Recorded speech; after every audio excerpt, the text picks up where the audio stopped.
What up, internet? How you doing? Good? All right.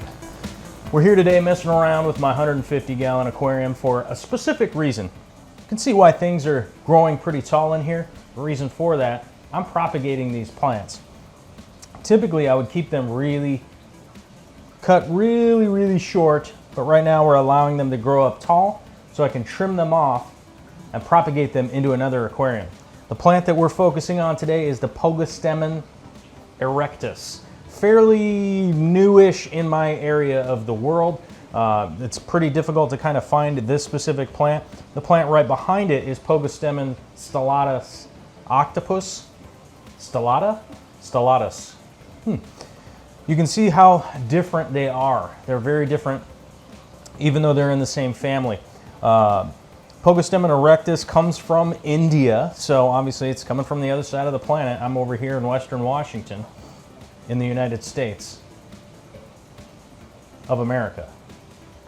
So it has come a long way to here. And one of the cool things about Pogostemon Erectus is that it has a pretty wide variety of water conditions that it can be in, from pH all the way down to from 5.5 all the way up to 8. The temperature range is pretty wide on this plant. It's like 68 degrees, 65 degrees, all the way up to like 85 degrees. Water hardness is not really an issue with this plant. You just need to make sure that you have good fertilizer and make sure to get something like Aquarium Co-op Easy Iron. You need some kind of iron supplement for it to get this kind of cool redness to it. Otherwise it will just be bright green, which isn't a bad thing. I think that's a good thing also, but hey, who am I? Who am I to judge whether you want it to grow green or reddish pink at the top? I like it reddish pink at the top, so I add some iron. Now, we've let it grow pretty tall. This plant will grow all the way up to the top of this aquarium. This aquarium is 24 inches tall. It'll grow all the way up to the top and flower out the top if we let that happen. We don't want that to happen. We want to let it grow to about where it's at right now and then trim it to where these lower plants are, which is what we're going to do. Then these parts that we've trimmed off, we're going to take those and plant them in the 120 gallon, which is kind of turning into a collectoritis tank. But I need to get this plant into another tank in case something happens to this system. As you guys know, I try to move my plants around, and specific plants like this that I do want to have more than just one little grouping of it. I want to move them into some other tanks and get them propagating over there so that I have essentially duplicates of plants. I know it sounds weird, but I want to have duplicate systems with, well, I don't want to have duplicate systems, but I want to have multiple tanks with the same duplicate plants in them just to make sure. You never know. You never know, something might happen and I'd end up losing some specific plants that, for me here, were pretty hard to come by. So let's go ahead, we'll get this trimmed, and then we'll get it planted into the 120. We need our essential tools here. We need our blacked out scissors. I don't know if you guys have any new aquascaping scissors that are black like this. I don't know, I've always had silver ones. It just feels kind of cool that I've got black ones now. I don't know. But the two tools that we're gonna need are scissors and planting tongs. I got black scissors and silver planting tongs. That's all you really need. You can utilize your hands if you like, but I find that scissors make a nice clean cut right where I want it to, and it makes it a little bit easier. When we cut them, we want to make sure that we're cutting them. See how we have aerial roots growing here? We want to cut just below that where side shoots have started to come out of the main stem. And then we actually got some roots that are still holding this in place. So we trim that top off.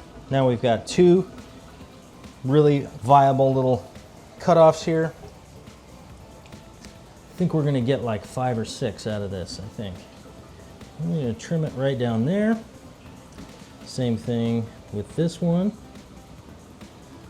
Pogostemon Erectus is really cool because where you trim it, it'll start to send out little side shoots and regrow. You don't actually have to replant it like a lot of other stem plants, but This one's pretty cool. Where you trim it, it'll start to send out more shoots. There we go. Got everything trimmed. We'll get them out of here. Grab them with our hands. It's way easier to grab them with your hands than anything else. Try not to grab any shrimps on the way. As I mentioned before, this is a shrimp tank. Ooh, there's one more I missed. I missed one. All right. We're over here in the 120 now. Got our tongs, right? Now we're going to take our little pieces of Pogostemon Erectus. A couple leaves fell off there. No worries. No worries about that. We'll be okay. Now we're just going to stick them straight down into the substrate. As I mentioned, these plants will grow really tall. Right now we're just going to allow them to convert in the new aquarium, because the water conditions over here are going to be a little bit different from the other ones. As you can see where I trimmed them right where they've got some roots coming off the stem there. See that? So I'm actually grabbing this by the little roots that were on the stem right where I trimmed it. Then spin it in there, place them in, push a little substrate. If you get a little root that's coming out, just poke that back down in there.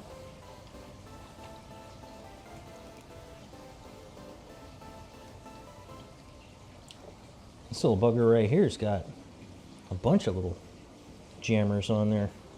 It's going to look pretty cool, I think.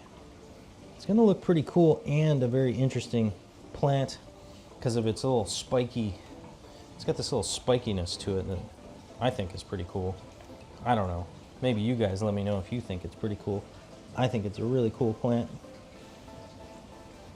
You don't want to worry about crowding these too closely together because they have a pretty fine root system that will head off in its own little direction. So this is kind of a cool plant that you can plant pretty closely clumped together, and I think it makes a really cool effect with their little spiny tops and everything meeting together.